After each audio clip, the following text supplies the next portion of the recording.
asleep, is he? The ploughing plonker. Break me pearlies on this blasted pit-ridden tract.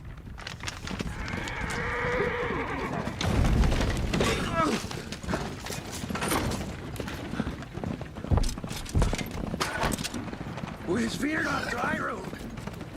Oi! The devil's after you! It's running from!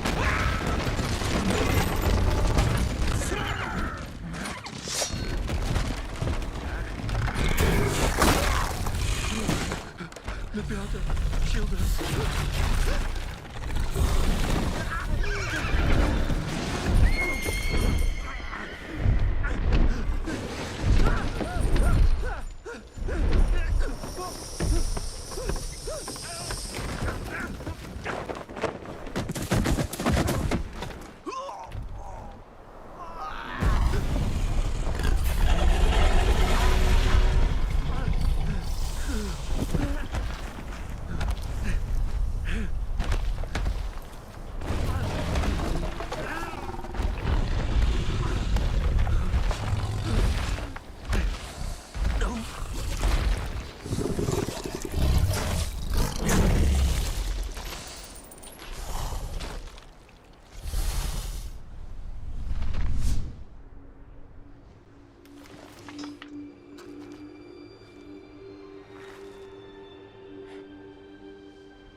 Salt.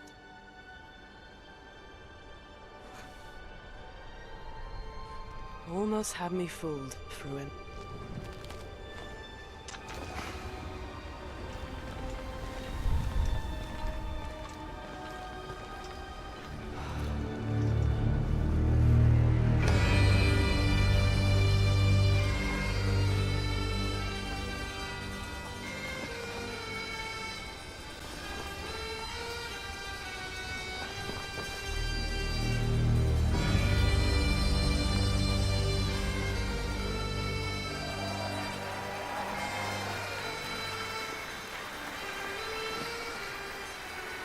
Thank you. Thank you, everyone, and welcome to the State of Unreal at Unreal Fest Orlando. We're here to show you what's next with Unreal Engine and so much more. We are thrilled that you're able to join us. Thank you. But first things first, I'm here with Sebastian and Kitek from CD Projekt Red. We have a lot to talk about. Hey, guys. Hey. Thank you, Wyatt. Thank you, Wyatt, and hello, everyone. With The Witcher 4, we're stepping things up. And to do that, we needed the right partner, one that truly understands that great open-world games are all about art and technology coming together. Yeah, and look, our goals are completely aligned here. And around the launch of UE5, your awesome team at CD Projekt Red announced a collaboration to make open-world development in Unreal even better. And it's an opportunity, we just couldn't pass it up. So we've been working on a technical demo together to achieve just that. I think we should take a look at it. You guys ready? Born ready. Kitek is going to play the build for us. Sure, let's do it.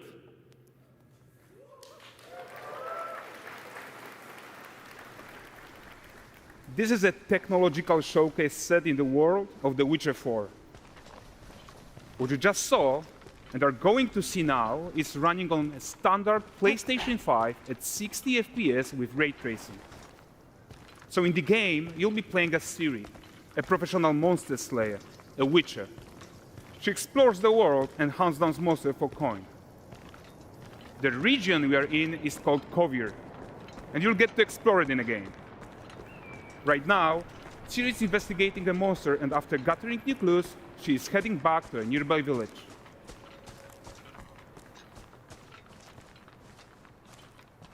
All right, everyone, meet Kelpie. Let weeds be weeds, Kelpie. So just like Geralt had Roach, Ciri has her own loyal companion. We return to town. These two characters need to feel like one. Since you're gonna explore the world on horseback, riding needs to feel seamless, natural, and just fun. Yeah, and to support that, we're introducing multi-character motion matching in Unreal. So Ciri and Kelpie, they're perfectly synchronized when mounting from any angle and speed. And we also support root motion movement on Kelpie, so controlling her feels realistic and grounded. And there are also some really nice improvements to our Unreal Chaos Flesh Solver and these machine-learned deformations. So you've got realistic muscles moving and stretching under Kelpie's skin without compromising the performance there.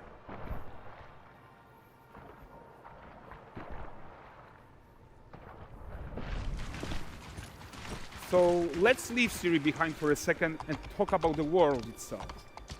So much of the Witcher world is natural, organic, especially Kovir with its dense forest and wild nature. Yeah, and wild nature is hard. And with nanite geometry, we've freed artists from so many of their old constraints. But we don't want to rest until everything we do in Unreal has that same spirit of freedom. There's always more work to do. And foliage is a huge piece of that puzzle. So we are excited to introduce nanite foliage. And in order to achieve gorgeous foliage density everywhere, while still being memory efficient, fast to render, we believe that a new idea was needed.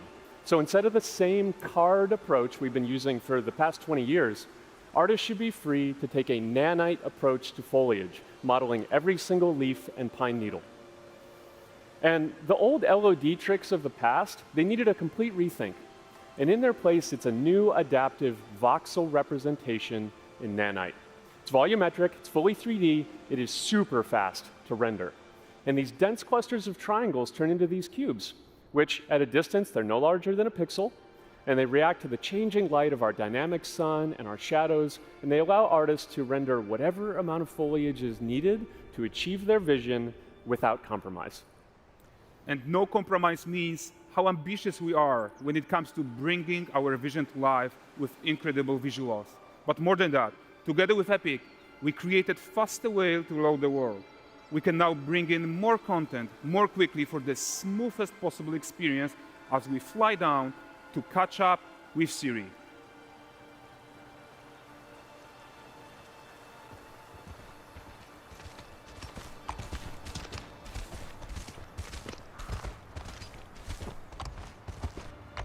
Welcome to Valdrest. So Valdrest is a port town, a hub for fishing, trade, and mining. It's one of those places where you can meet shady characters or overhear gossip from other lands. It's also where Ciri took on her current contract. High-tech, let's leave Kelpie here and explore the marketplace and food. I'm so excited we can finally show you some of this stuff. Let's see what Valdrest has to offer. Not her again.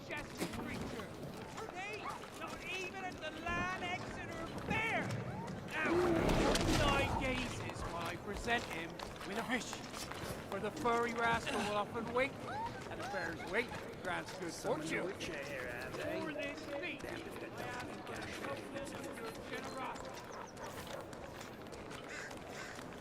Pardon. Guys, notice how responsive the world is. Character actions directly affect what happens around you, sometimes even setting off chain reactions. Everything is working together.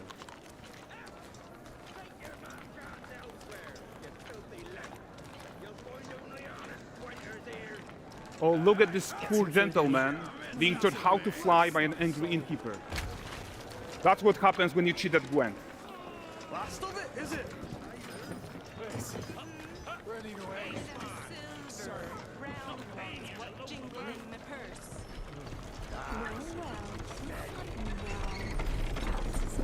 Okay, so this is the guy who gave the series quest his own. Like you probably suspect, he has his own agenda in all of this. You're off your tits again, Wilfred. Get your ass up.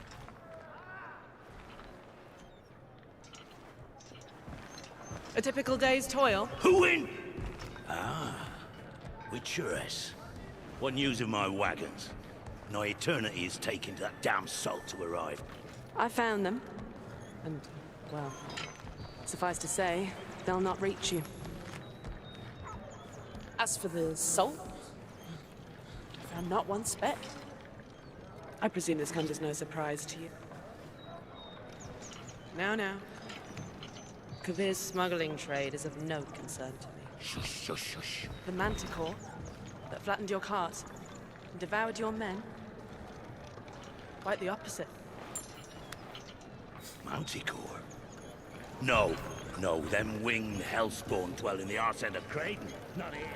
While Siri decides what to do about that merchant, let's take a look at the character technology that powers this marketplace. Why don't we listen in on these fishmongers? They're selling their wares, chatting up customers. Morning, catch fishes. Won't find none fresher. Rugged me ladies after one of them. Get this cleaned and gutted for you. You mind, dearest? Interesting, something more. Got mackerel, cod, all Braxton's finest. And there is tons of tech at play here, even in this simple market stall. Metahuman tools, improved Unreal smart objects, chaos cloth, and more. Yeah, and all of this exists to make sure that the gap in quality between Siri and NPCs is as small as possible. Yeah, and closing that gap, it's not just about fidelity, right, but also authenticity. They should react to changes in the world around them. But the prisoner in Pillory isn't exciting enough for Valdrest. Let's grab everyone's attention with a circus.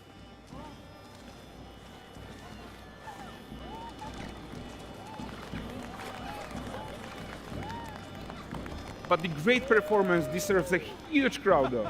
Let's crank it up.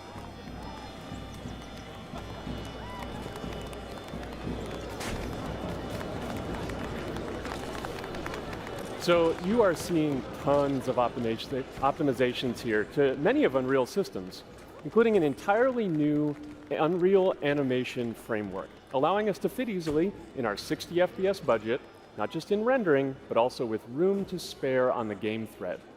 Over 300 animated skeletal mesh agents all going about their business. And the whole point is to leave breathing room for developers like you to introduce the gameplay and the systems that your players expect, empowering you to make your worlds come to life without Unreal standing in your way. You are right. That's the open world RPG that we're making. But before we wrap up, how about one final check-in with Siri?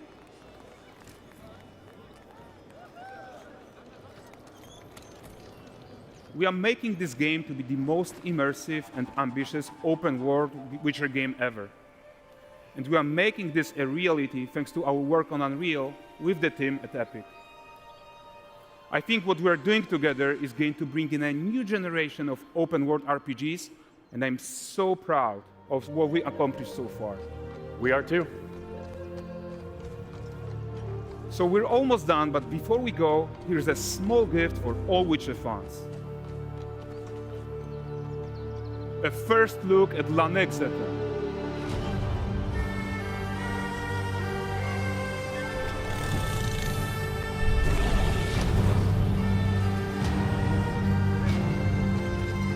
Onward, Keighley.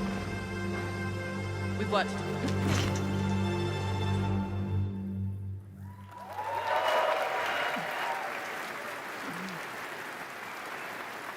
Thanks, guys. Seriously, it looks amazing. And we've also barely scratched the surface of what's coming in Unreal 5.6. So here's Julien to tell you even more. Thank you very much. Thank you so much.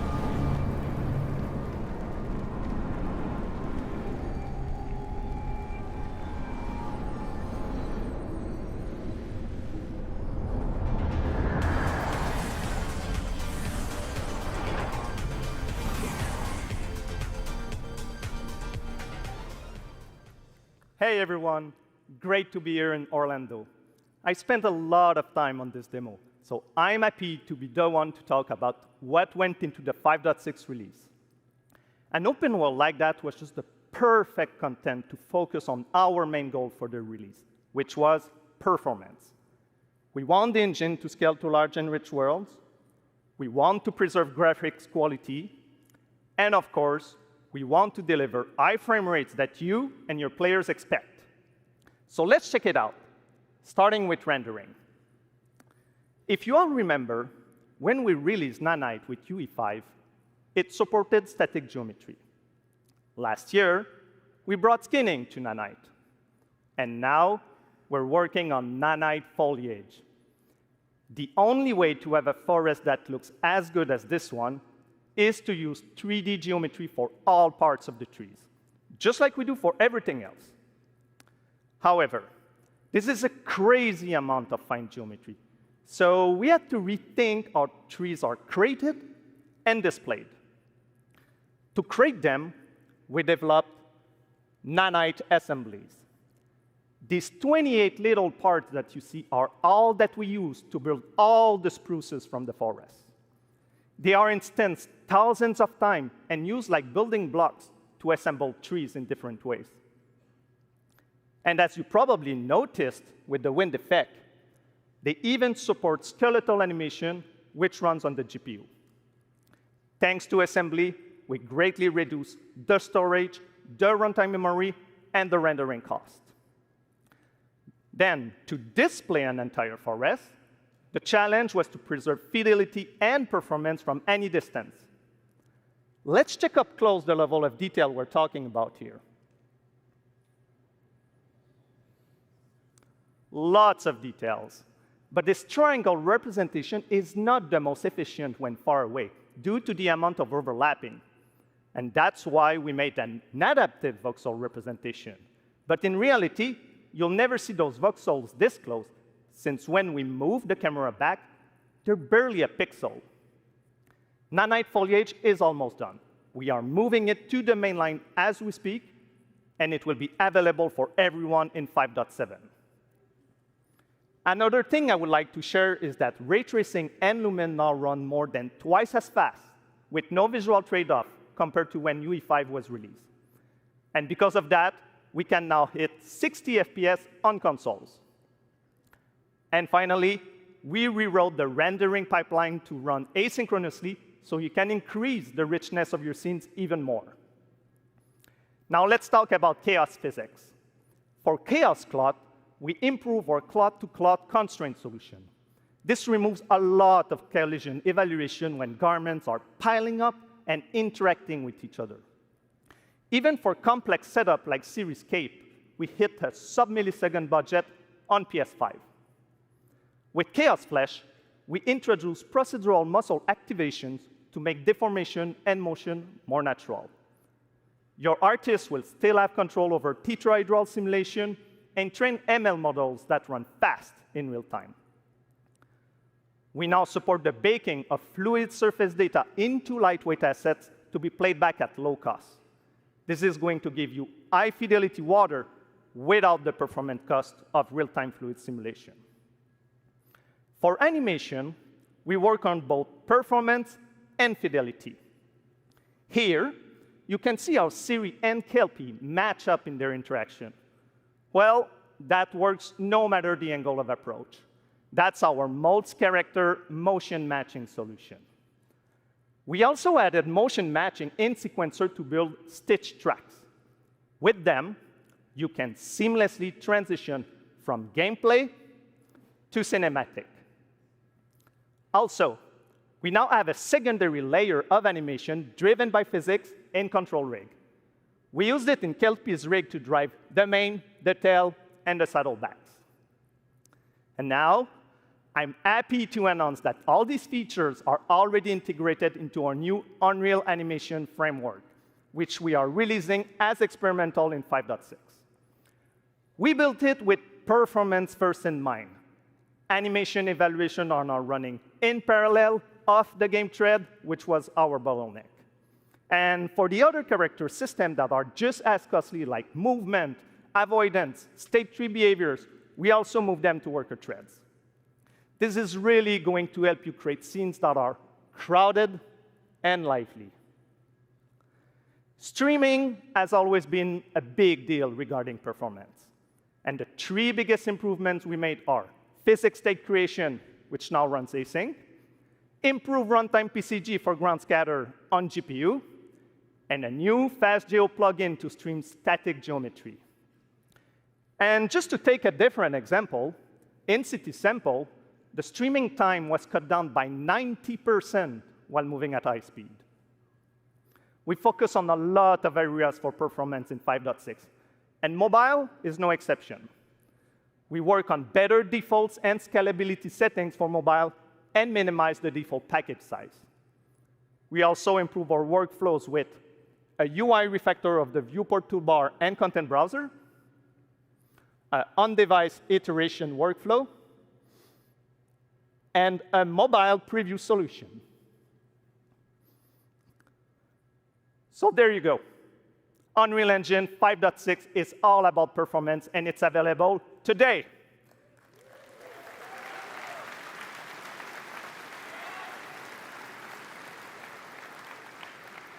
Please go enjoy the tech talks and session we have for you guys and come chat with us. And now, please welcome Chris from the Metahuman team. Thank you, everyone.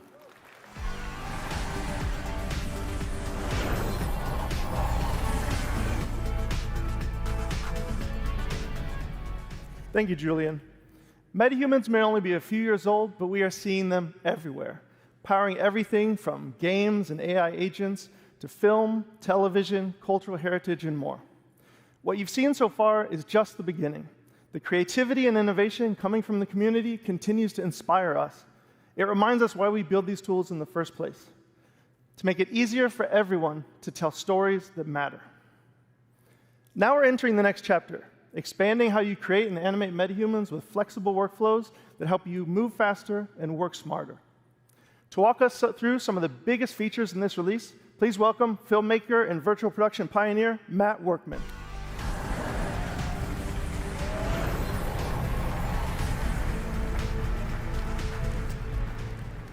Thanks, Chris. For those that don't know me, I'm a cinematographer and Unreal Engine developer. I worked on Epic's first in-camera VFX demo, the one with the motorcycle surrounded by LED walls. It was pretty cool. I'm also the creator of CineTracer, a previous tool used by filmmakers worldwide. I've been using metahumans in my work since the alpha, and recently I've gotten some hands-on time with some of the new features coming in Unreal Engine 5.6. Metahuman Creator is a fast and intuitive web-based application used for creating digital characters. And now, with the 5.6 release, all of that power is available directly in the editor. That's right, Metahuman Creator is now fully integrated into Unreal Engine.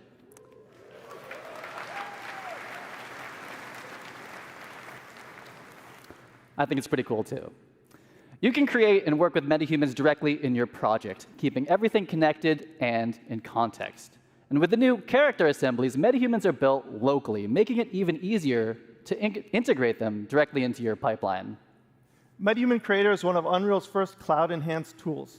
It means you work locally, but for heavy lifting, tasks like generating high-quality textures or building our complex face and body rigs, we leverage Metahuman Cloud services, which deliver high-fidelity results without ever leaving the editor. And in 5.6, local assembly reduces the average Metahuman export time from 15 to 20 minutes down to 2 or 3.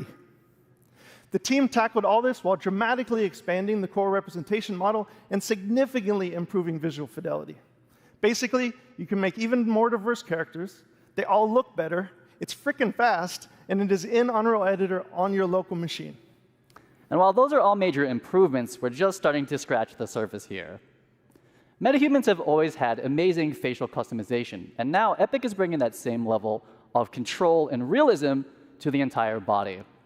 In UE 5.6, metahumans get a major upgrade with the new parametric body system, letting you blend between different presets or fine-tune proportions using real-world measurements like height, inseam, shoulder width, and even muscle mass. And here's the best part. As the body changes, so does the clothing. The new Unreal Outfit asset automatically adapts garments to the character's body, all in real time, no matter the proportions. As someone who's built these kind of assets before, I can tell you this used to mean manually creating and managing every body variation. The new system does give you the flexibility to create different sizes, and if you do, it will pick the closest match and fit that to the character for you. It makes building a wide array of production-ready characters faster and a whole lot more scalable. Yeah, I'm super excited to see what people do with the new outfit system. And that actually brings us to our next announcement. Starting today, metahumans and their accessories are available on Fab, Epic's one-stop shop for digital assets. This is the new Metahuman channel on Fab, and there's already some great artists and studios sharing and selling content there. I'm going to shift gears for a minute. Matt, do you remember when we unveiled Metahuman Animator a couple years ago? Of course. I consider myself Metahuman's #1 fan, and I'm also guilty for being eternally online, so of course, I saw that demo, and of course, absolutely loved it. Some of my industry friends, they thought it was sorcery. We went from capture to final results in a couple minutes, and it made high-quality facial animation accessible to everyone. Well, today, we are taking it to the next level with a focus on real-time animation. We scoured the galaxy to find the best talent to demo these tools, and I think Matt has found just the right character for the job. Now, I could be wrong, but I think I cooked here. This guy is a true professional, tons of experience, and he's even going to be joining us via live telecast from space, outer space. Let's go ahead and connect.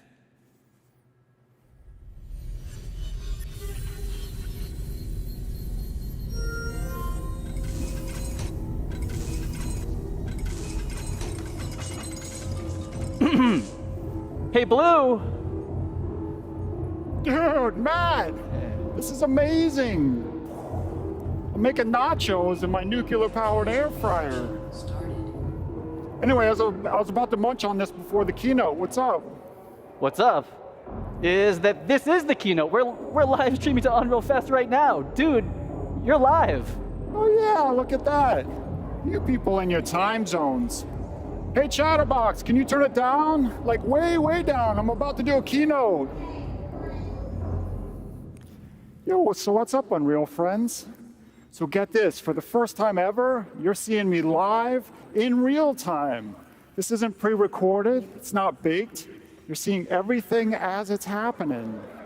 Woo!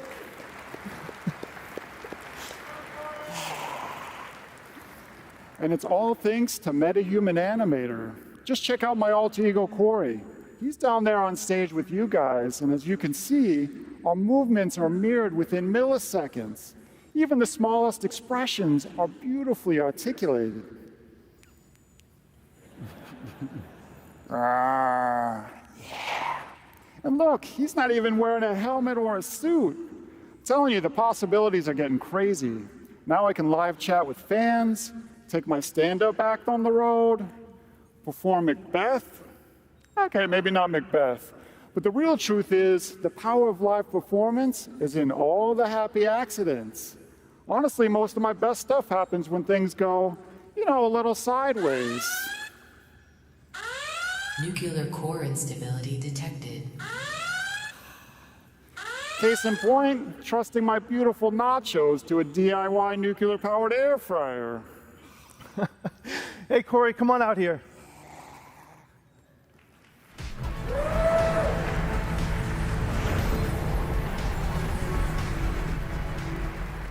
Corey Strasberger, everyone, the genius behind Blue and Xanadu. Metahuman Animator now delivers high-fidelity facial animation from virtually any 2D video source in real time. Whether you're driving the performance of your favorite character or calling into keynotes from low Earth orbit, the sky is the limit when it comes to breathing life into your characters. And speaking of that, Corey was just driving Blue with a consumer webcam and markerless motion capture from the Captury. Corey, let me be the first to congratulate you on Blue's VTuber debut right here at Unreal Fest. And by that, I mean that this is the first time we're seeing Metahuman Blue puppeted live, and he looked incredible on the big screen. And I know we've said this before a couple times, but I still can't believe that that level of facial quality is possible from a tiny consumer webcam. It's just absolutely crazy. Yeah, thanks, Matt. It is, man. It's all mind-blowing. And for me, doing everything sort of solo, being able to see my performance like instantly is literally at the core of my pipeline. So I've been waiting for this quality for a really long, long time.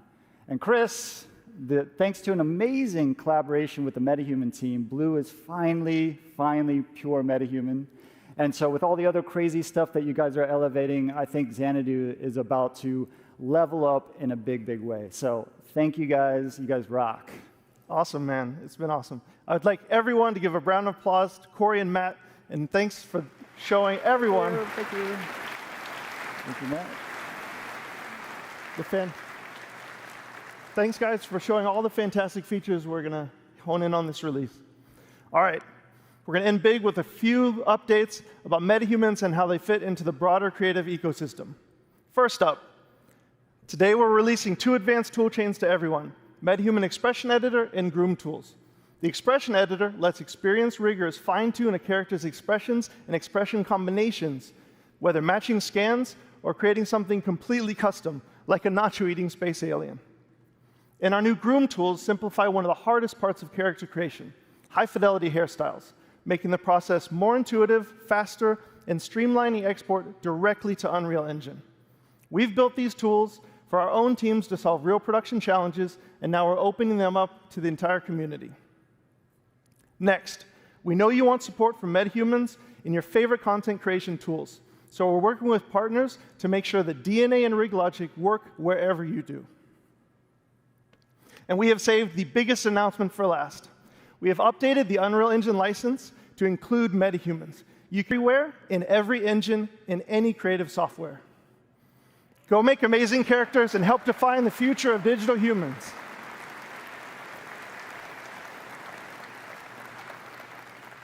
If you're curious to learn more, join our Unreal Fest sessions, swing by our booth, or check out metahuman.com to get hands-on with everything you've just seen, and thank you.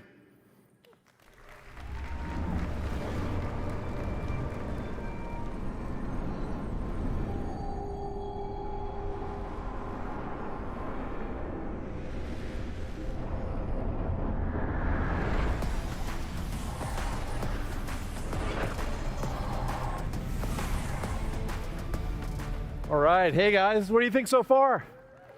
Yes, let's go. We've got a lot more in store for you this morning and over the days ahead. We've got an absolute room full of rock stars here today from different industries making everything Unreal. We've got AAA game developers, indie developers, Fortnite creators, filmmakers, car designers, architects, fashion designers. I could go on. You're all here to connect, share, and learn. And learn you shall. We've got over 150 tech talks and dozens of hands-on labs covering all of Epic's developer tools and services. And many of these sessions are going to be led by our growing community of instructors, educators, and service partners. And I want to thank all of you who are giving so much back to this incredible community. Now let's talk about a few more exciting updates from across the Epic ecosystem, starting with Reality Scan. In the coming weeks, we'll launch Reality Scan 2.0, which will unify the desktop and mobile versions under one banner. Now, CD Projekt Red put Reality Scan 2.0 to the test, using it to capture natural objects in high fidelity for the Witcher 4 tech demo that you just saw. Complex rock and tree scans involve data sets that were previously really tough to process. But with 2.0, it'll achieve better mesh accuracy with fewer manual steps. And you'll be able to get your hands on Reality Scan 2.0 later this month. We're also seeing more and more developers and art studios using Reality Scan to bring Megascan's quality content to Fab. Just take a look at this absolutely incredible Paris environment from Scans Factory, which launches today on Fab, featuring over 1,000 assets that are available for use in UE5, UEFN, and even Unity. The Quixel team has also been cooking up an amazing lineup of thousands of new Megascan assets that will start releasing on Fab later this month. And this summer, we'll be launching Fab natively in the Epic Games Launcher. Our goal with this is to bring you Quixel Bridge functionality that makes it easier for you to access your content and integrate it into your workflows. This will include one-click exports to DCCs, starting with UE5, Blender, Maya, and Cinema 4D. And we'll do more from there. We've also set ourselves up to support batch actions to download and export content. Back in April, we announced that Loci, a leading computer vision and AI company, joined Epic.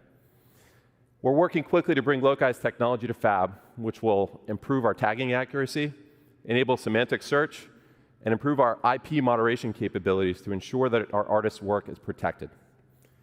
All right, we've shown you what's coming from our side. Now it's time to spotlight some of the incredible projects from across industries that are putting Unreal to the test.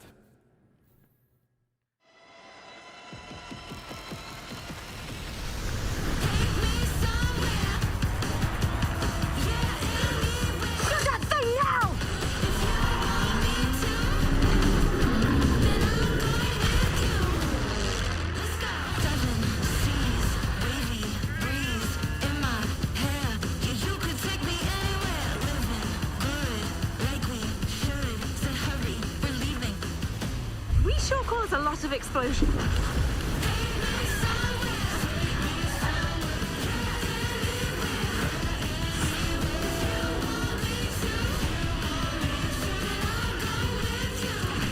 There have been noise complaints. Our fight is not over.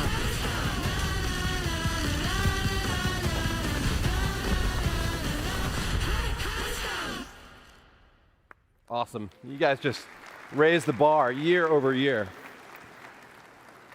This year, one of our major goals is to make animating linear content in Engine awesome. We've got a lot of work to do still, but the 5.6 release is packed with new features that have been influenced and battle tested by some of the world's best studios. One of them is here with us today. The Third Floor has an impressive track record of using Unreal to make movies like Guardians of the Galaxy and shows like House of the Dragon. Here to tell you about their next incredible production is co-director of the new Predator movie, Josh Wasson.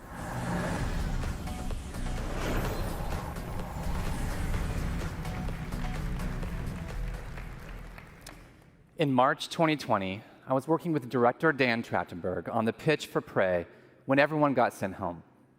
We had been dreaming of pushing previs into animation for years and had just finished our UE pipeline for The Mandalorian.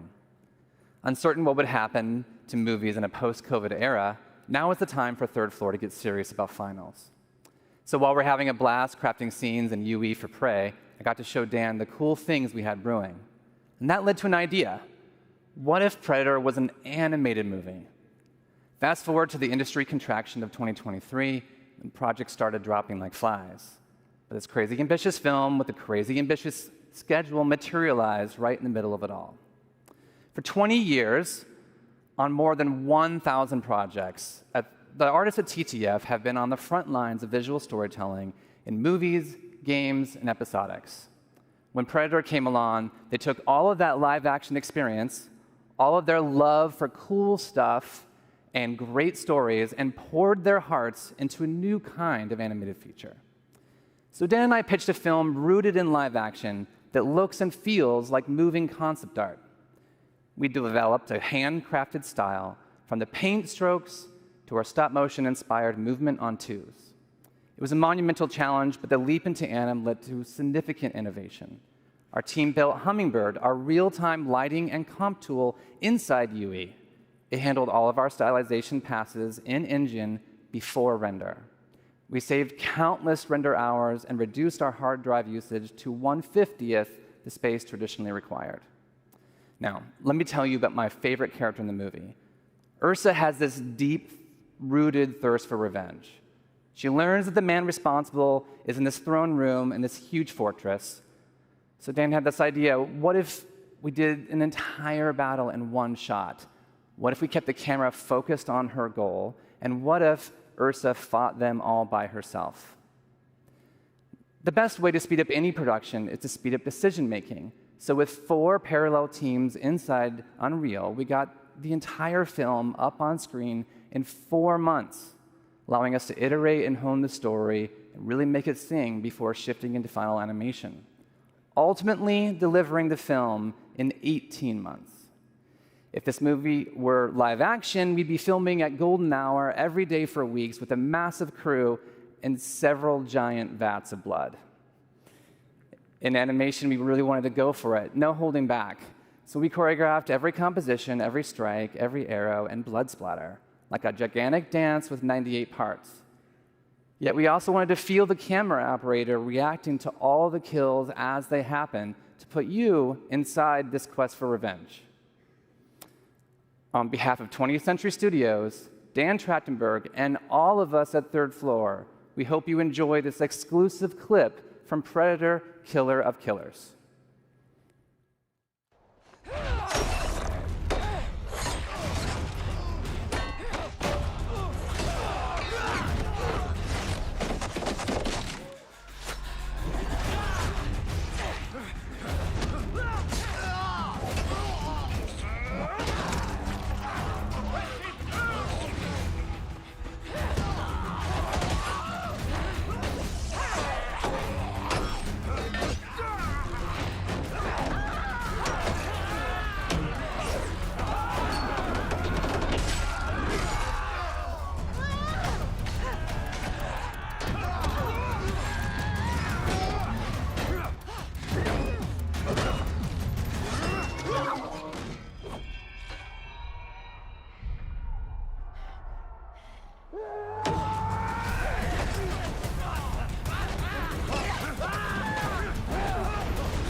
It's the Predator movie we've always wanted, and it's prevised, assembled, lit, rendered, and composited all in Unreal.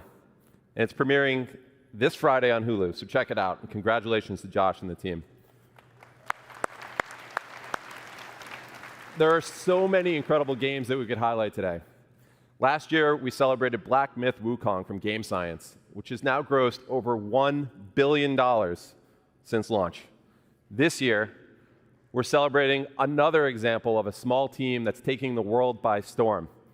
Clair Obscur Expedition 33 is an absolute masterpiece from Sandfall Interactive. And in an eerie case of numerical serendipity, Expedition 33 sold over 3.3 million units in its first 33 days. It started with an epic mega grant, and it's now a serious contender for Game of the Year. Let's hear from Sandfall's co-founder, Tom Guillermin.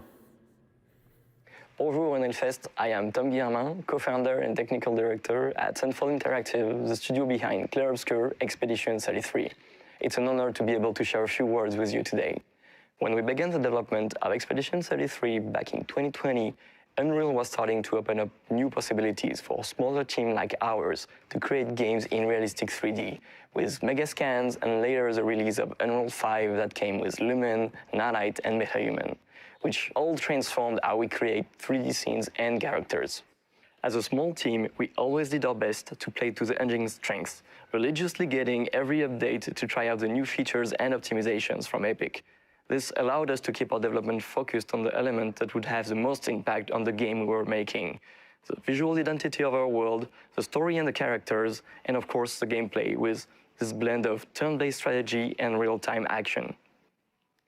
The Unreal Engine has been the key element empowering our small team to create our dream game, and I would like to thank all the people that contributed to the engine, both Epic for the amazing software they have created, but also the community for all the plugins, tutorials, assets, and resources that you can find online to get started.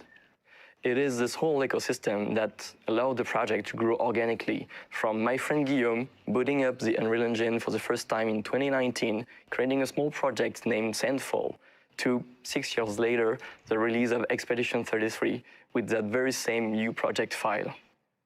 Even though we are a small studio, we never felt alone during this adventure, as we felt we always had the back of both Epic and the community, and we are extremely grateful for that. We really hope we will keep seeing more and more amazing games and experiences made with Unreal in the upcoming years. And on the behalf of everybody at Sandfall, we wish you a great Unreal Fest, and we're looking forward to meeting you all in the future. Tomorrow comes. Demain viendra. Cheers. Thanks, Tom. And congrats to you and the team. We're so happy for you guys. Now, this year we're seeing more and more momentum with mobile devs who are capitalizing on the increasing player demand for high-performance and immersive mobile games. One team that's leading the way in UE5 mobile development is Infold Games, whose gorgeous game Infinity Nikki offers a unique blend of fashion and adventure. Please welcome Zhishuan Ding to the stage to tell you more.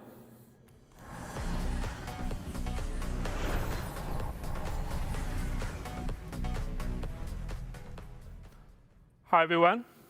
First, I want to thank our friend at Epic for inviting me here today. As you can probably tell, I'm a little nervous being on stage in English. But I was even more nervous when I first joined Infold Games to create Infinity Nikki, our most ambitious project yet. Let me share our story with you. Our journey began in 2012 with just 4 people. Here are the games released before starting Infinity Nikki in 2021. And we still update all of them today. These were mobile-only games focused on dress-up and interactive story gameplay. We could have stayed comfortably in that space, but we didn't want to. We want to create a life beyond amazing. That means crafting new experience no one has ever imagined. That means pushing far beyond current generation technology to deliver a game that not only looks stunning, but stay emotionally touching for years to come. That means Infinity Nikki, our first Unreal Engine 5 cross-platform game with over 20 million downloads at launch, largely driven by mobile. We began ideating during the pandemic. Infinity Nikki is about finding a peace in a cozy open world, bringing happiness to everyone. Dress up is not just for style, It's a way to interact with the lively world, alone or with friends. From a technology view, our pillars should many impossible things at once. High-fidelity graphics that supports outfit customization, even in corporate mode, with over 1,000 outfit parts and more than 100 colors per character. A huge map full of fine details for deep beauty, perfect for close-up camera shot. And it must run smoothly on our platform. For all players, big goals.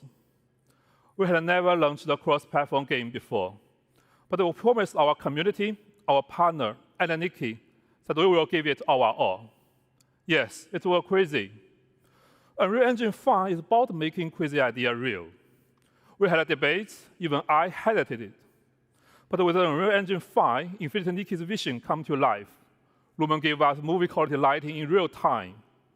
Open world tools like Word Partition help our team of over 1,000 people stay creative and work well together. Unreal Engine 5's new rendering help our team bring amazing visuals to mobile devices. Thanks to Epic support, we made it happen. Now let's take a look at the open world. We want to make a detailed, exciting world for players to explore.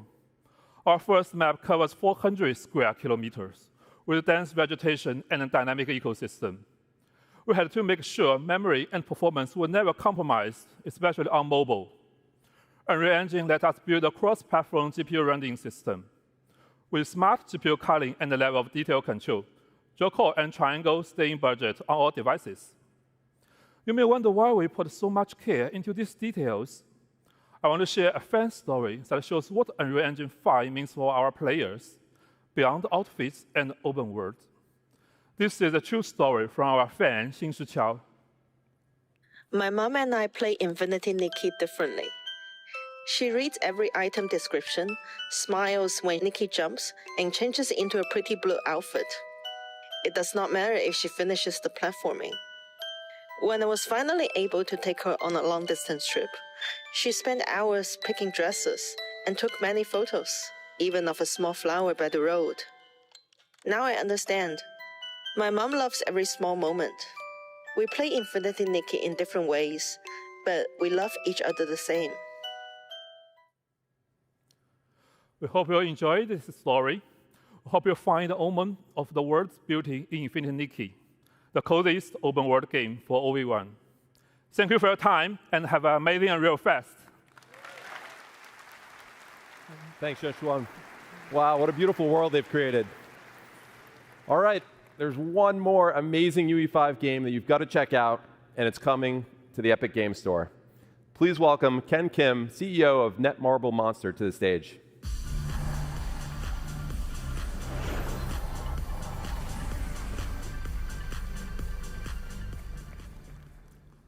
Hello, everyone. Excited to be here today. I'd like to first thank Epic Games for this opportunity. It's a great honor to introduce our latest project here at Unreal Fest. Let me introduce Mongil Stardive. Mongil Stardive is the successor to Monster Taming, a game we first launched back in 2013. Known as Mongil in Korea, the game was a huge success, surpassing 10 million downloads just in Korea. With this new title, we aim to expand the world of Mongil by creating a vibrant living world filled with countless characters and monsters. To achieve this, we chose Unreal Engine 5, which allowed us to capture even the most subtle emotional expressions of the characters, making the world of Stardive truly come alive. This was the best choice for delivering a seamless cross-platform experience across PC, console, and mobile. One of our key goals is to provide players a whole new gameplay experience by giving each and every character deep narrative and its own unique control system. That means every time you change characters, it'll feel like you're playing a different game. And this transforms Stardive from a simple action game into a truly immersive adventure.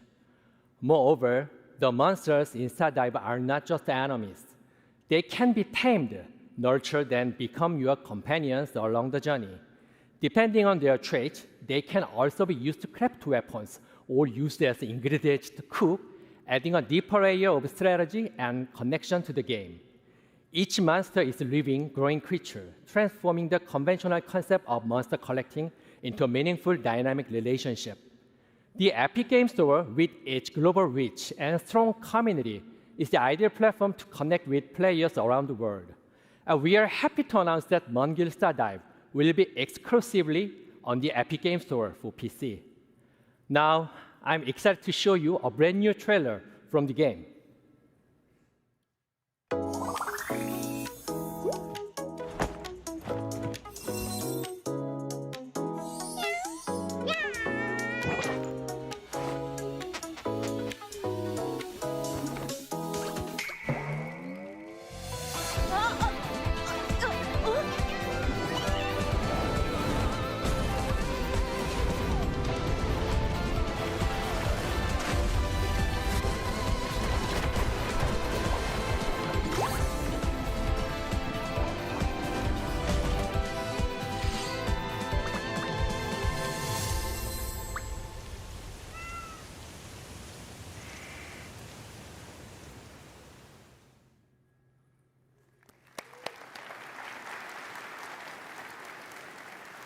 Thank you. 감사합니다. We hope to see you at tomorrow's session. Speaking of our friends at Epic Game Store, let's hear from Steve Allison.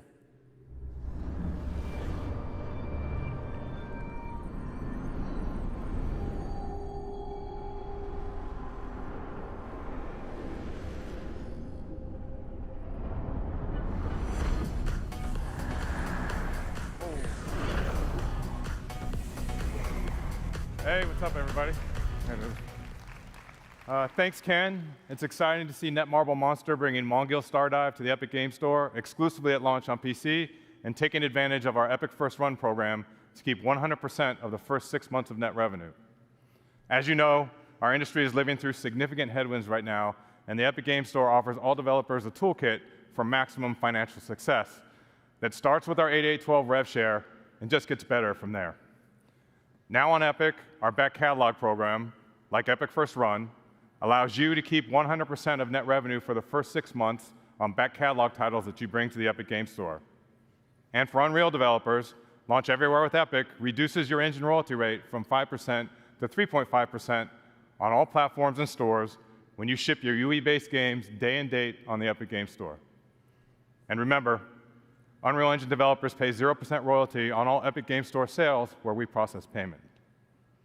Additionally, you also have the option to use any in-app purchase payment solution you want, and when you do, you keep 100% of that IAP revenue. We want to do everything we can to help during this critical time to maximize your success, so we have added another tool to the Epic Game Store toolkit. Starting June 1st, we've changed our initial revenue share to 0%, so that you receive 100% of the first $1 million in net revenue, and then 12% to Epic after passing that threshold. Pretty cool, yeah, awesome. And this change is per title and per year. So this applies to new titles and back catalog releases, and all existing and future Epic Game Store partners and their titles on both PC and mobile benefit from this change immediately. And so life to date, we've paid our developer and publishing partners over $2.1 billion, and we're just getting started. So let's talk a little bit about what's next. So even after years of building the store on PC, we know there's still a ton of work to be done to deliver a world-class experience for our over 70 million monthly active users. And in the coming months, we'll be rolling out long overdue features on PC that will move us closer to that vision. Download Manager 2.0 was released just a few weeks ago, and preloading is coming finally in September. Gifting is targeting a release in time for the holidays so that you can gift games to your friends. And our revamped social is rolling out this year, and will connect our PC and mobile players together with game-independent voice chat, text chat, and parties, along with robust game invites for third-party games. And this will be the building block for several innovative social features on the store that will follow. We're also putting great focus on ongoing launcher improvements that will make the store feel great to use. And of course, delivering a great player experience means meeting players wherever they are, which is why mobile remains a key focus for us. We've already seen strong momentum on mobile with over 40 million installs to date, and we're pushing hard to hit 70 million by the end of the year. The Epic Game Store is available globally on Android, and we are continuing to expand our global footprint on iOS. Today, it's available on iOS in the European Union, with upcoming launches in Brazil, the UK, and Japan as new laws in those countries come into effect. In Q1, we launched with a curated selection of third-party titles, and as of today, there are over 70 games live on the Epic Games Store mobile, with more being added regularly. This deliberate, phased approach ensures a high-quality experience as we gear up to open the store to self-publishing in the near future. In March, to accelerate installs and to keep players coming back week after week, we brought our weekly free games program to mobile. So each week, as we do on PC, we are partnering with developers to give players at least one new free game directly through the app on both Android and iOS, celebrating the best of premium mobile and partnering with developers on content packs for free-to-play games. Our focus is getting the Epic Games Store mobile to 1.0. This is defined by two major new additions to the store, and the first of which is rolling out very soon. We're launching Epic Web Shops in July. Developers will be able to come into our tools and easily set up a shop for in-app purchases for mobile and PC games. And through Epic Web Shops, you can leverage our industry-best rev share and offer players a better deal with bonus offers. And as an extra benefit, all players spending on Epic Web Shops also accrues Epic rewards on all purchases. These shops will live on the web so that you can steer your players to them. And we're democratizing web shops by making them super easy to set up and available to all developers.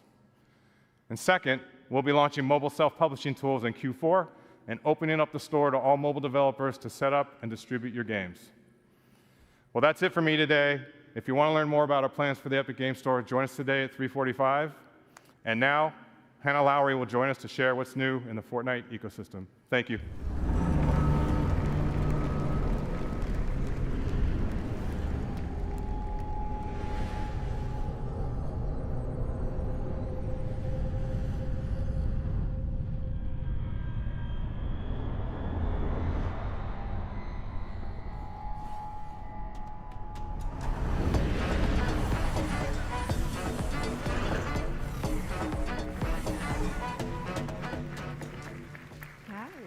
Thank you. We launched Unreal Editor for Fortnite just over 2 years ago with a simple goal: give developers everything they need to build, launch, and grow their own games in Fortnite. Since then, it's been incredible to see how creators and players have responded. Millions of people are playing games built by you.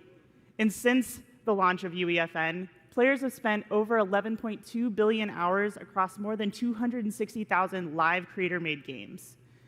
These experiences are a foundational part of Fortnite. Creators are leading the way by reimagining live events in Fortnite and driving players to the ecosystem. In fact, this last weekend, Super Red vs. Blue by Jogo hit a major milestone. For the first time ever, a creator-made island took the #1 spot for concurrent players in Fortnite, surpassing even Epic's own games.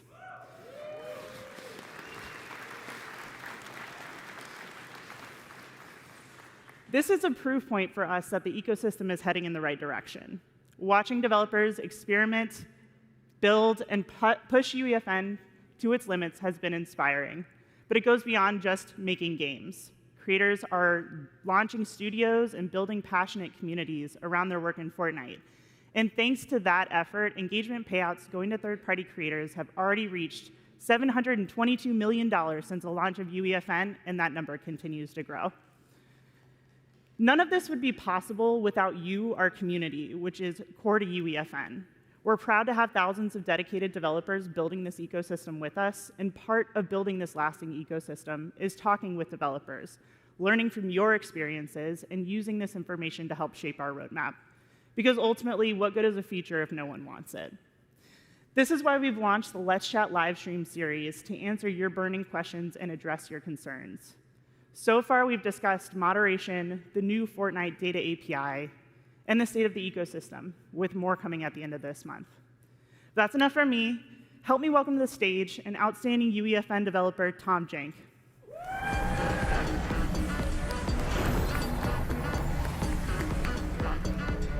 Good job. Tom, good to see you here in Orlando. How are you feeling? Oh, I'm doing great. It's been amazing. Why don't we get started by you telling us how you got into UEFN for those who don't already know you? Yeah, I actually originally started in the animated film industry. I worked for Netflix, Pixar, but I was really looking to kind of be my own boss. I really want to do my own thing. And so, one thing led to another, and now I'm here at the State of Unreal. Now you're here. How did you find success in UEFN? Like, how did you build towards what you are today? Well, I released a few maps, but the momentum really started coming when I started releasing my warm-ups. I posted daily on Twitter, just these janky experiments that are kind of weird and wacky, and people thought, how is he doing this in UEFN? And so that built to commissions and work and me doing this full time. I know a lot of people are probably familiar with your warm-ups. Did you ever make any of those into maps? Actually, that's where Fortnite football came from. I would pick up these little dinos and move them around, and I coded it wrong once and just punted them across the field. And I was like, well, this could be a game. This is kind of fun. And so Fortnite football was born. But no dinos. No, I got to keep within the age rating. It seems like jank has been sort of core to your experience on the platform or core to what it was like for you to learn. Can you tell us a little bit about how you landed on that brand? Yeah, actually, I am not formally trained in game design or programming, so I really started to kind of lean into that. This is a little janky. I'm using this new software. I'm building this fun stuff. And that just became part of my brand. If I messed up, well, it's just jank. That's how it is. And so you can hear more about it in my session, the upcoming later this week, Tom Jenks' UEFN Survival Guide. I love the name. It's a great name. Thank you so much for joining us up here. I mean, for us, it's really good to hear that regardless of the experience you had coming to this ecosystem, you were still able to sort of build and make a name for yourself here. That's really what we're looking for. We have a couple things on the roadmap to hopefully make your experience in the ecosystem a little bit smoother. So here to tell us more about what's coming next in UEFN is Sax Pearson.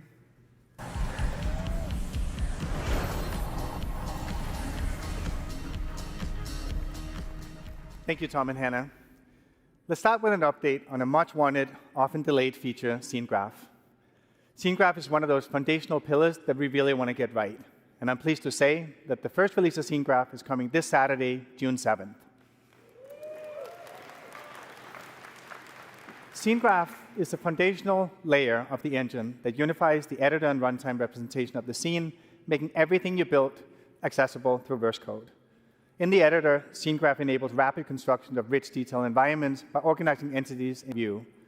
Repeating elements like desks or chairs in an auditorium can be converted into prefabs, simplifying management, enabling easy variation. And at runtime, your verse code can traverse the same hierarchy to dynamically modify the scene. So whether it's moving a platform, adjusting a light, changing a weapon's ammo count, everything is done in Scene Graph. Scene Graph worlds are built on robust modular system engineered from the ground up to be the foundation of UE and UEFN going forward.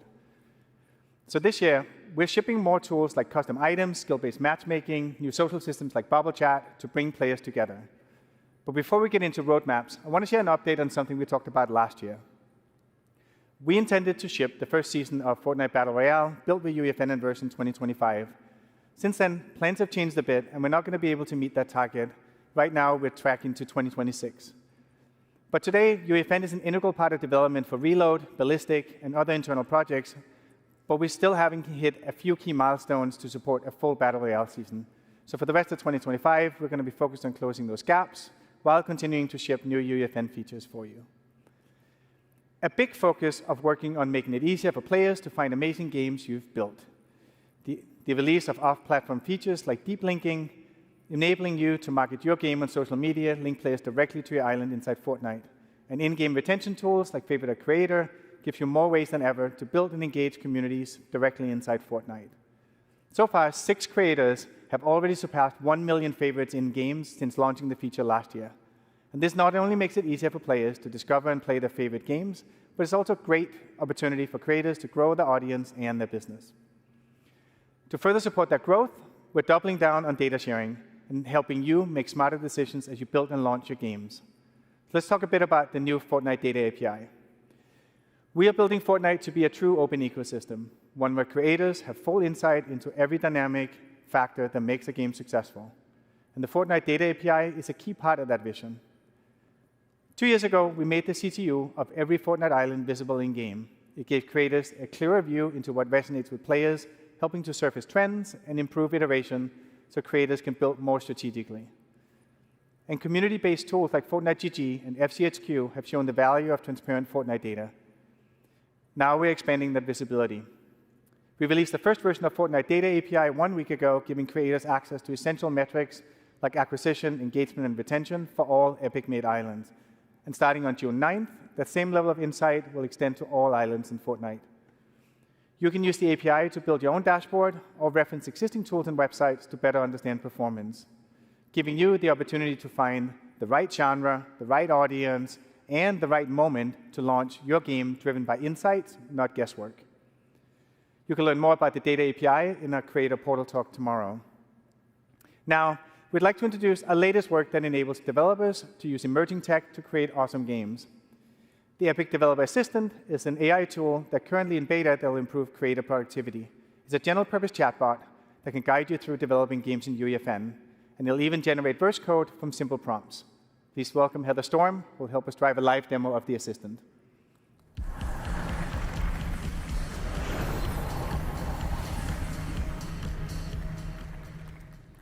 Hey everyone. So let's set up the challenge that we want the assistant to help us with. We built an escape room with the challenge that you need to collect 3 props in order to escape through the center of the map. We need our props to randomly spawn within our play space. So let's go ask the Epic Developer Assistant to help us out. Now, I don't want to subject you to my typing skills, so we're going to copy and paste the prompt directly into the assistant. Hey, assistant, I need some verse code that will randomly spawn 5 creative props in the map. I've added some extra context here, such as how the spawn radius and how far apart the prop should spawn, just to make sure that this will work in our existing game. We'll also make the props respawn every 10 seconds to make it a more challenging experience for our players, and me.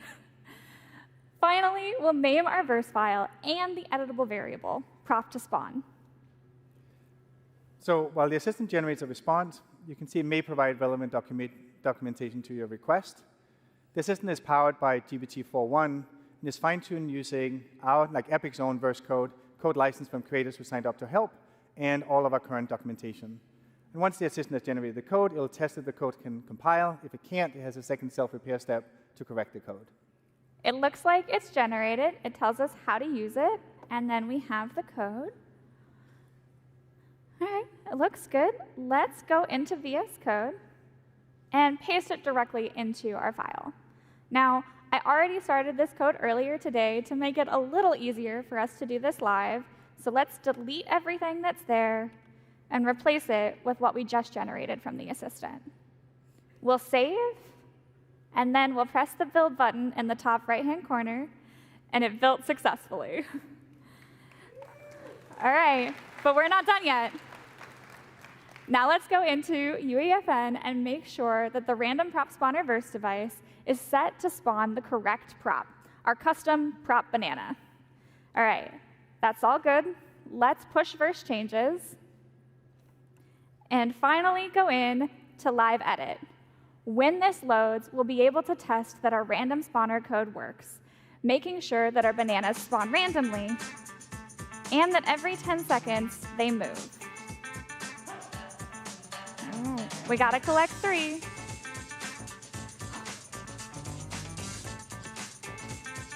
And now we can escape. And that's it. Now our team can continue to iterate and refine our game.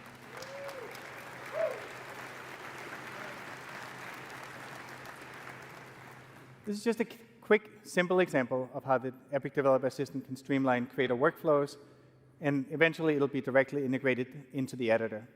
You can try it for yourself right now on the Epic Developer Community site as it enters beta and is live today. Thank you, Heather.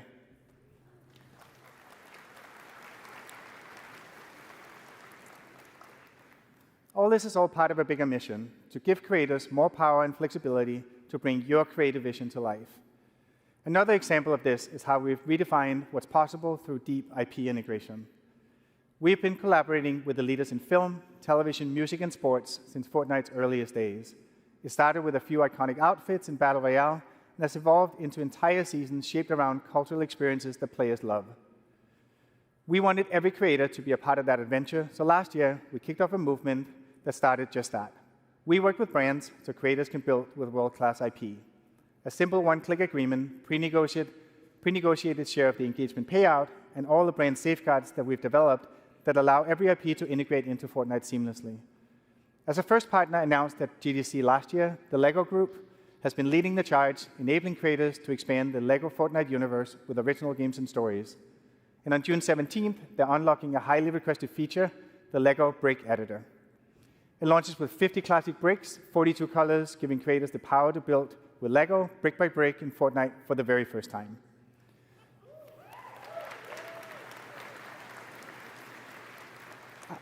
Our second partner to join the movement was Paramount.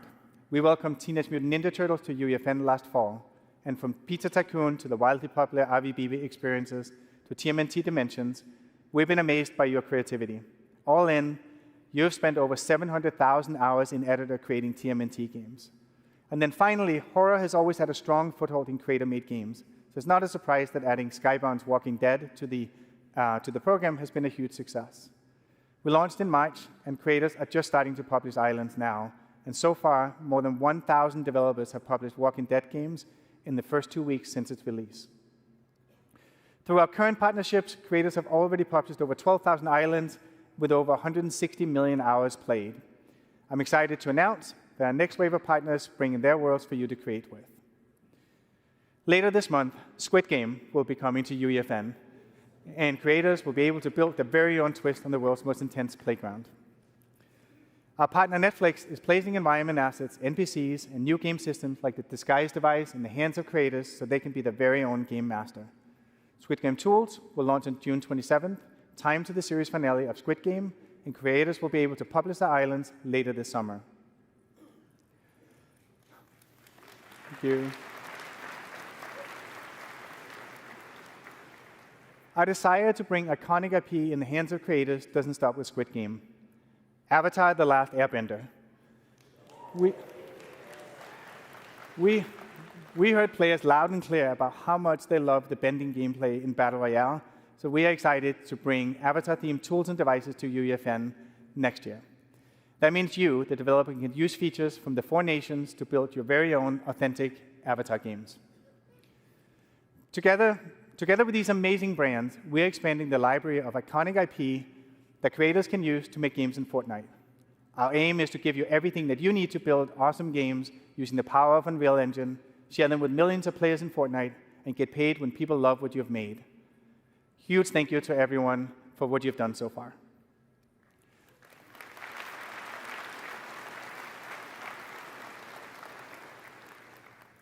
As we look to what's next, it's really important that we have partners who share our vision deeply.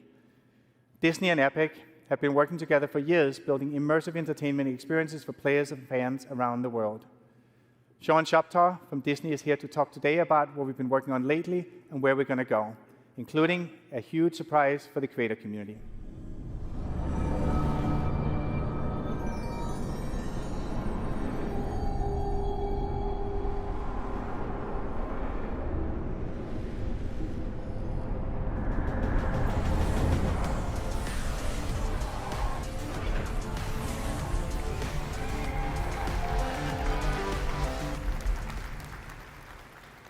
Thanks, Sax.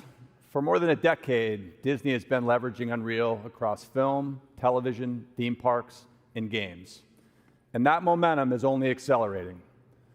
As we announced last year, we've partnered with Epic to build a transformational entertainment universe that will bring all of Disney together. And Unreal will be foundational for delivering on that shared ambition.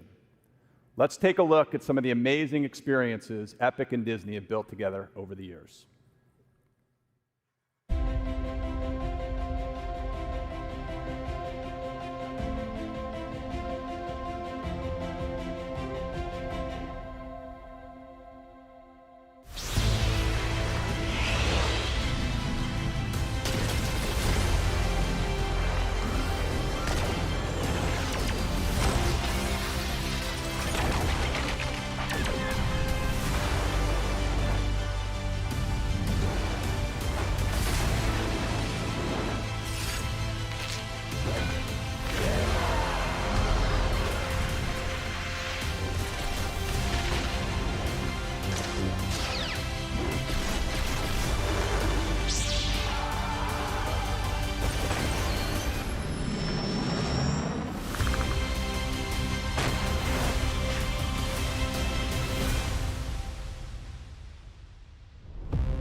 Just a few weeks ago, we launched Galactic Battle, our most ambitious Star Wars Battle Royale collaboration in Fortnite to date. As part of this season, we partnered with Epic and Team Beyond, who are here with us today, to debut the Star Wars Watch Party Island. For the first time ever, we brought a Disney Plus series into Fortnite. Players got early access to the first 2 episodes of Star Wars Tales of the Underworld before they debuted on Disney Plus. The environment went far beyond a typical linear viewing experience. Fans battled waves of stormtroopers, explored iconic Star Wars locations, and unlocked exclusive in-game rewards. We are excited about the possibilities that social experiences like these represent for the future of linear content consumption. It was a first-of-its-kind moment, and fans showed up in a big way. More than 5 million players visited the island, spending more than 1 point together. But that's not the only surprise we launched together recently. We also partnered with Epic to bring the first ever AI character into Fortnite. A historic moment for video games, and we did it with one of the most iconic characters in film, Darth Vader. For the first time, players could have real-time conversations with Vader powered by conversational AI. This experimental feature offers a glimpse into the future, showing how Disney and Epic are responsibly embracing emerging technologies to expand the boundaries of storytelling and reimagine what's possible in gameplay. Innovation has always been at the core of Disney's DNA, and this moment with Vader is another example of how we're continuing to build on that legacy in new and exciting ways. Let's take a look. Darth, what do I do if I have 1 health? Perhaps you should have considered that before running around with a pink flamingo head. Can you hide in the bush? Hiding in foliage, a tactic for the less powerful. He's pretty aggressive. Oh my god, yeah, he's insanely aggressive. It's a great distraction. Darth Vader actually putting in work. Look at that. Boss versus boss battle. Get him! Get him, Darth Vader! Get him! Yeah! What do you think of that guy, Cypher PK? Cypher PK. I do not concern myself with minor streamer's apprentice. Why is he roasting me? Darth Vader, you're funny, bro. You're funny. You're a funny guy. Your persistence is growing tiresome, imposter. Oh my god!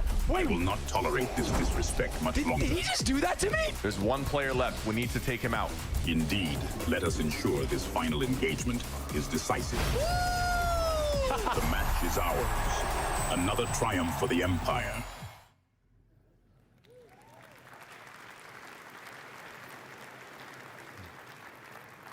Now, as we look ahead to the next chapter of our relationship with Epic, we're inspired by the movement Sax just spoke about, one that puts creators at the center.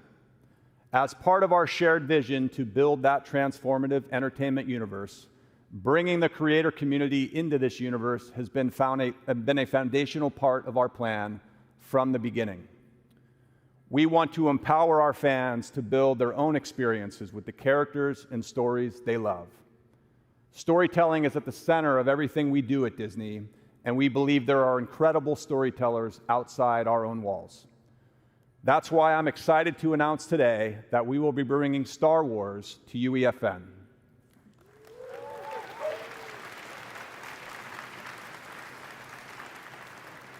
Giving all of you the tools to tell your own Star Wars story.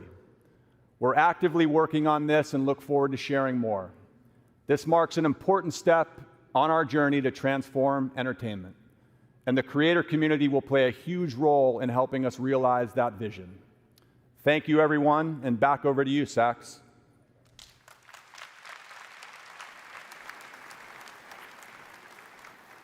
Thank you, Sean. Bringing Star Wars to UEFN is going to be a massive unlock and a huge moment for creators and for Epic. It also underscores that this is the right approach that works for IP holders, and in the end, players win with more games with their favorite IP. This is one of the many ways that we're collaborating with Disney to bring their IP to players in new category-defining ways, including, most recently, with Darth Vader in Fortnite. As game developers, our job is to entertain players, and AI is ultimately a tool to make games more fun and immersive. It enables infinite possibilities for two-way dialogue, just like we saw with Darth Vader. And as a next step, we want to take what we've learned and share the underlying technology with you. So later this year, we'll give creators the tools to build your own engaging AI-powered NPCs in Fortnite.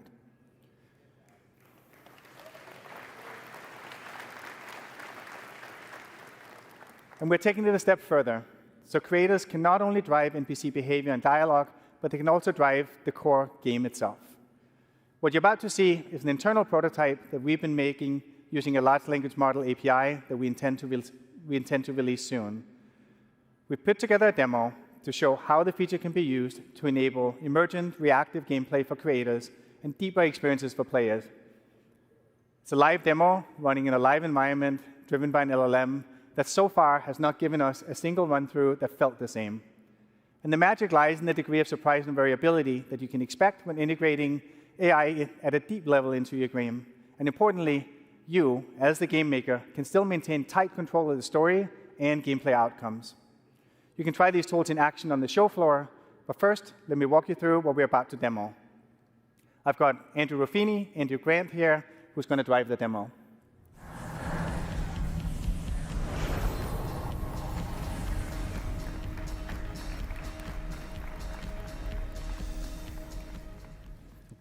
This demo is going to be a conversation with an AI entity controlled by the LLM. The AI character has a singular goal: make you press the red button. Before you go into Fortnite, we'll jump over to the UEFN editor to show you how simple it is to set up a character for your game. Let's start by taking a look at the new Persona device that's coming later this year. This device enables you to create characters with personalities that players can talk to. You can select the type of voice and delivery you want for your NPC, as well as their characteristics. We specified all our facts in verse code, so let's jump over there to see how we define for what we define for our character. So facts define both the personality of the AI and the knowledge that it has. All facts for the character is right there. The prompt we inputted for this NPC say that it's a mysterious cosmic entity named Mr. Buttons. Its ultimate goal is to guide me to press the glowing red button with comedic finesse. The code provides the AI with facts about the contents of the world and guidance of how it should interact with the player. It's about 20 lines of text in total. The Verse API enables us to adapt facts in runtime and to receive structured responses, allowing the AI to directly affect game state. All right, let's jump over to Fortnite and see how this all comes together. And remember, like the AI insistently, the only sole purpose is to get the player to press the glowing red button. All right.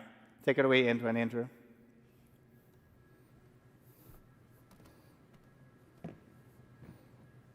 Hello there.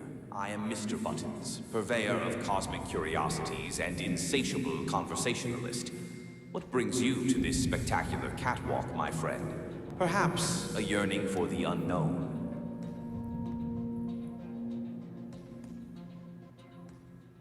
What is this place?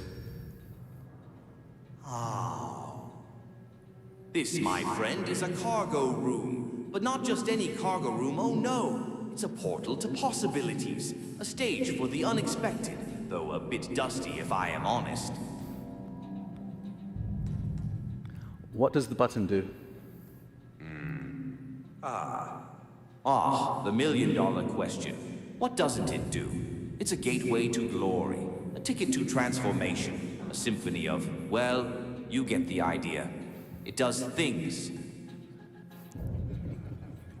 What about those signs that say, do not press button? Signs, you say? Signs. Mere suggestions from those who lack imagination. After all, rules are made to be gently nudged aside. Wouldn't you agree? This feels pretty risky. We have a big audience here and even a live stream. Risk? My dear friend, where is your sense of adventure? Think of the views, the followers. Besides, a little danger spices things up, don't you think? Why be normal? No, we're going to get out of here. Let's go.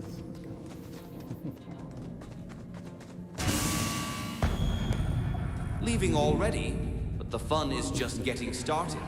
Think of the stories we could tell, the realms we could conquer. Or, you know, just press the stinking button. Open the door, Mr. Buttons. door? Why bother with doors when there's a universe waiting to be unlocked with a single press? Come on, where is your sense of adventure? Push it. Push it, no. Look, if I press the button, will anything bad happen to the audience? Bad things. To the audience? Heavens, no. Unless you consider witnessing pure, unadulterated awesomeness a bad thing. Go on, give the people what they want. All right, let's do it. The audience, what will they think? What did you do? This is going to be good.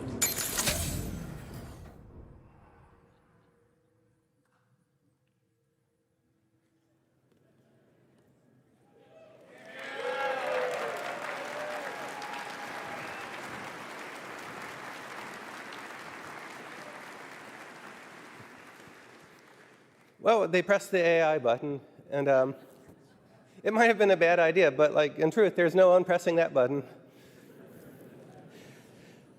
So at Epic, we've been thinking a lot about what this future of AI means for us and for the whole industry. And when the world's on fire, we like to back up and remember our aims as game developers. It's to make fun games, and AI can help us with this. And so we've come to see AI as an opportunity to have a multiplying force on human creatives.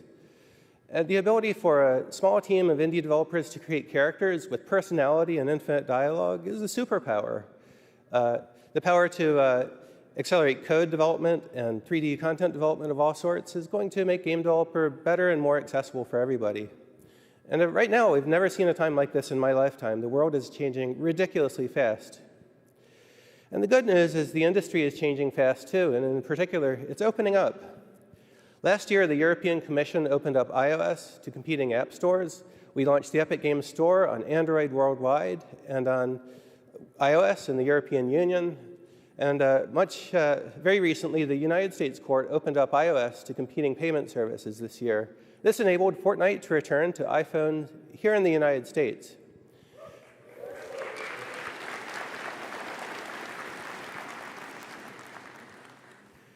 That court decision was a huge victory for all developers, not only Fortnite. And it means that now revenue is shifting away from useless gatekeepers and middlemen to developers who actually build the stuff. The people like us.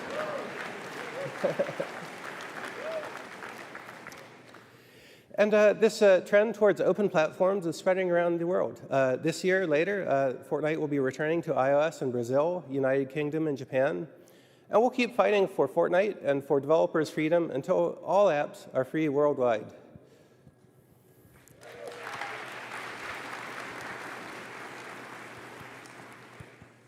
So we have big plans for the future, and we're optimistic about the way the industry is developing. Remember, Epic's mission here is to make great games and share the technology and tools we build with the entire world so that you can build anything that you want.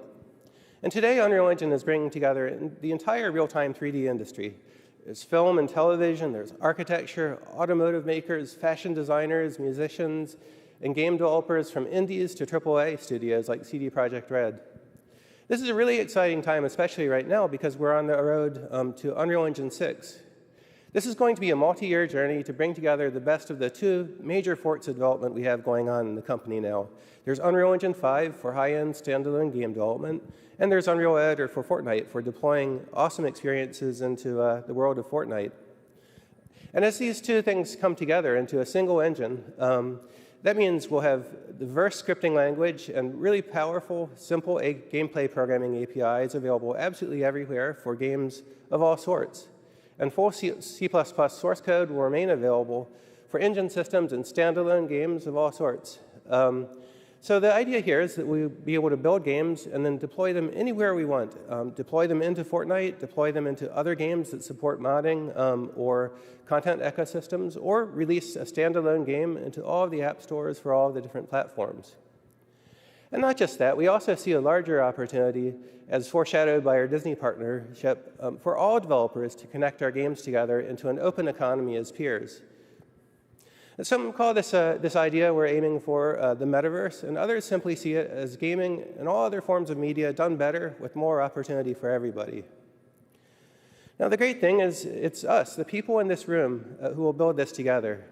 And so I thank you for the trust you've placed in Epic and the trust you've placed in us to serve your business. And I thank you for coming here to Unreal Fest. This is going to be a really fun show, so please join us for 150 talks. Come to the party on Wednesday, walk the show floor, and most importantly, talk to each other and share your knowledge. Thank you very much.